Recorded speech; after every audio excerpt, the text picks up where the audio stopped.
7 red flags that you are completely ignoring in your relationship or about the person that you are dating in your relationship. So please make sure that you like, subscribe, and comment, and let's get into it. So today we'll talk about these 7 red flags that you should not take for granted. You should actually look out for them, because I know that when you're in a relationship with someone and you love a person, their actions, you might almost think, well, this person is too perfect, the person doesn't have flaws, the person is well behaved, but then there are gonna be those 7 red flags, you know what I'm saying? So today I'll go over those 7 red flags. So the first red flag that we are going to talk about in a relationship or about the person that you are in a relationship with is, can I get a drum roll? The X factor. Yes, there's something called the X factor. The X factor basically is this person is always talking about how their past actually hurt them, how their past was the wrong one, because let's say I'd make a scenario. I just got a girl, and then I'm talking to this girl, and then we're in a relationship. But then when I ask her what happened in your last relationship, she's going to obviously say, all the boys I've dated, they were not serious, they were playing, they always did me wrong, they cheated on me, and everything. So that is what we call the X factor. So you mean to tell me that your person that you are dating has never been the one who was wrong in their past relationship? Well, kind of seems dodgy, I mean, we are all humans and we are not perfect. So if your partner tries to be like too perfect, then maybe maybe they were the common denominator.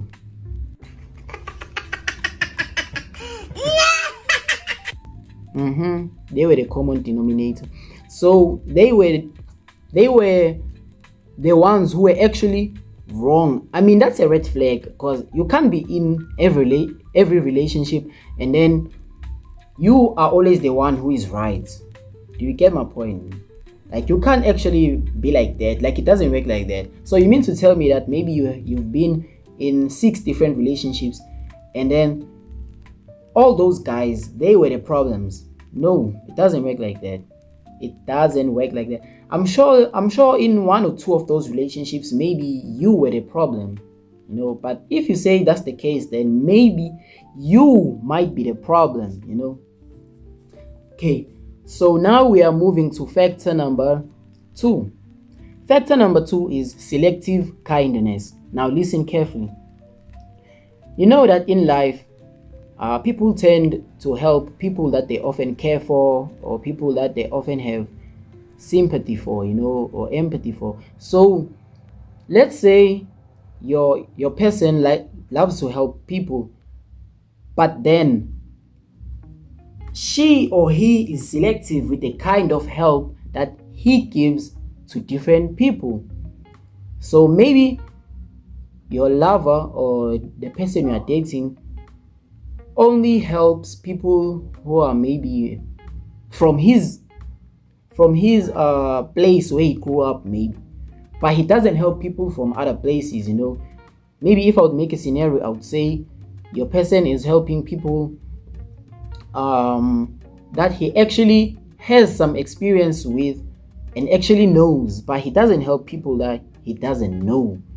So that's a big red flag. That's a big red flag, because if your heart is full of good intentions and you are a good person, obviously you would want to help other people as well, because you know what they say, kindness goes a long way.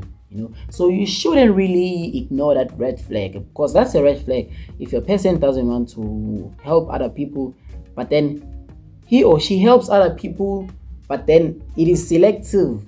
He or she is kind of selective about the type of people that they are helping. Well, that is a red flag, And then coming to a red flag that you should also explore is red flag number 3, which is the third red flag that we'll go over is the boundary test. So let's say you guys were planning to go on a date, And then suddenly you are not feeling well, and then you tell your partner, you were like, I can't go to this date anymore. And then your partner says, no, we are going to the date. And then you're like, no, but I'm not feeling well. And then he or she is pushing that now we need to go now. So basically what the person is doing is the person is pushing your boundaries. Like, he or she is checking about how far can he or she get away with him or her saying, let's do this, and with you disagreeing. So basically the person kind of wants to see the power balance in the relationship, the power shift, about who is more dominant, who is more submissive, because the person is kind of checking out the dynamics of this whole thing, of the whole relationship. Because if one partner says, we can't do this, and then another one insists that they should do that, and then they do attend that particular event or that particular thing, obviously that's gonna show what's okay. This is how far I can go. This is how far I can go. This is how far I can push her to do this, or this is how far I can push him to do this. So that's the boundary test.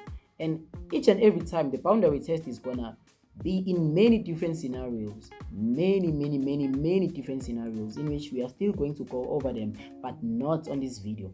If you still want to know about the boundary test and other topics, please feel free to comment and let me know what did you think. And then coming to the fourth red flag, it's vague future, clear present. Now, what does vague future, clear present mean? The person that you are dating, let's say you are planning to go on a date maybe next month, the person won't actually invest as you do into going to the date. For example, maybe you say, okay love, there is this new Italian restaurant that has just opened up, maybe we should go there next month, around the 15th. And then the person will be like, maybe we can. But then when you talk about something that needs to happen now, like in the present, the person will be like, okay, let's go, we can go. But when you're talking about the future, the person doesn't seem to go along with that. So vague future, clear present. The future is vague. It is not clear. Like, the person doesn't actually decide or make decisions based on the future that you were actually suggesting or actually talking about. So that is also a red flag. And then on the clear present, it is clear that if you say you're gonna do something maybe today or tomorrow, the person actually appreciates that and is willing to go along with it. So that's the fourth red flag. Like, guys, that is one of the biggest red flags. One of the biggest red flag. That's one of the biggest red flag. But you guys, 99% of you guys, you miss that red flag. And it's very crucial that you actually make sense of these red flags. If you have made it far in this video, please comment, as we are about to get into red flag number 5. Weaponized incompetence. That's the fifth red flag. So weaponized incompetence, what I mean by that is that maybe you have asked your partner to do something for you. Obviously, guys, like, some days there are going to be inconveniences. Maybe I asked you to do this for me, and then maybe you got caught up or you got held up by something or a chore or something that you couldn't do. Now listen, and I want you to listen closely. So let's say you asked your partner to maybe grab groceries. Maybe they were on their way to the mall as well, or the shopping center. So you ask them to grab you maybe drinks, just few stuff, So they won't actually do that, but they will come up with an excuse as to why they didn't do that, even though they are at the same place, or near the same place or near the mall, near the shopping center, but they won't actually do that for you.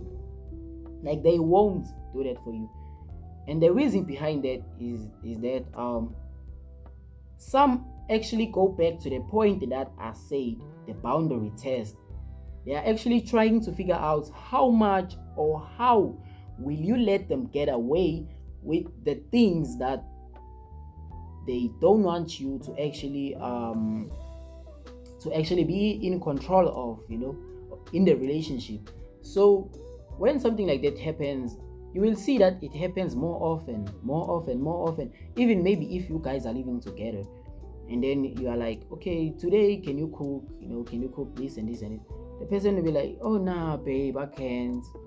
I have to do my nails.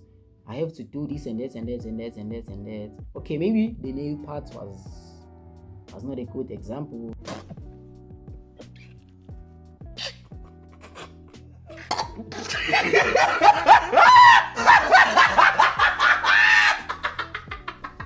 But then maybe I'd say, maybe she tells you that I have to go somewhere, I have to do this.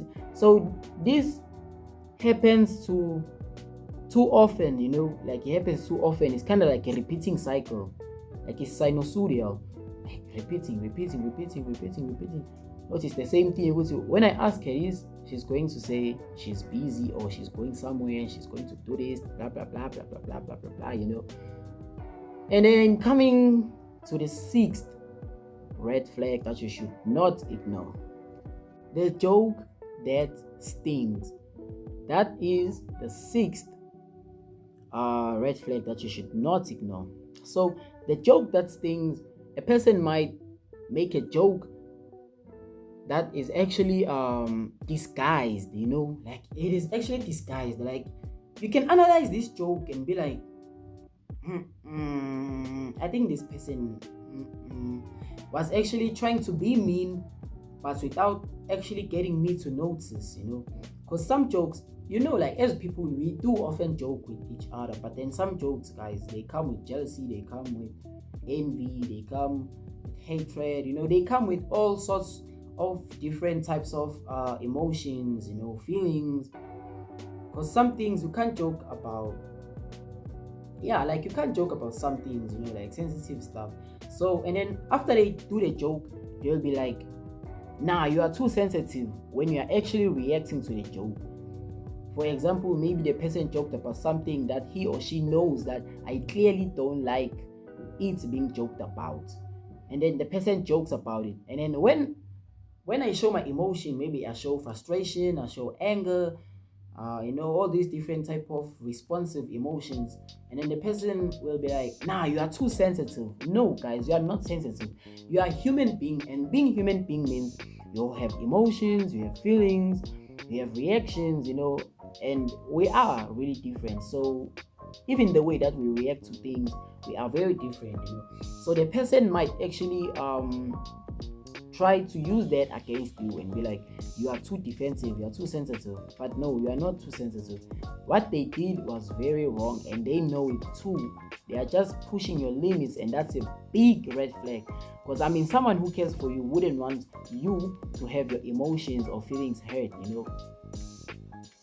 unless they are telling you the truth, because we know that the truth can actually hurt. In fact, the truth does hurt. Like it hurts a lot, especially if you are not being honest. So I'd advise you to start being honest. It's 2026 right now, so you shouldn't ignore any red flags. You should be honest with yourself. You should do everything on par, And then coming to red flag number 7, love bombing. Love bombing is the last red flag.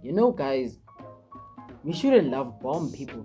Maybe let's say you guys went on to 3 dates and the person is already love bombing you. They're talking about the future. They are talking about, it's good to be optimistic, but then you shouldn't love bomb people, because the person might be love bombing you with, we are going to this place. We are going to do this. We are going to do that. And then we're going to get married next year. We're going to move in together, like so quick, like that is love bombing. And then the person is showing intense affection, Like all that stuff is kind of overwhelming, guys. Like it's kind of overwhelming because even you are still trying to take it slow, still trying to take it slow with this person, getting to know them better. But how can you get to know them better if they are actually love bombing you? Like, how can you do that? Like, guys, we can't love bomb people. We shouldn't even try to love bomb people, because if people don't feel the same way that you feel, then it's better to conserve your energy, and your intentions, and just move on with life, or just be single, and then you are going to meet a person that is eventually made for you in the right time, of course, because we can't all find true love at the age of 30, 40, like people's lives are very different, and everyone has their own life to live and their own purpose that God has put for them. So guys, if you like these tips, please make sure that you like, subscribe, and comment. And then guys, what I would love to say is, okay, but wait. wait. I think I'm looking sleek. Okay, I even put the shades on, You can rate these shades. So what people should actually be careful of is that red flags don't turn into green. You guys should know that. Red flags don't turn into green. If a person is showing you too much red flags, then I think it's time for you to pack your bags and just leave. Because it's 2026 right now. We can't be begging people for affection. We can't be begging people for love, to show care. If a person loves you, he or she will make the right effort for you. It is still the boy, from day uno, the limitless breeze. And I'm out. Ciao.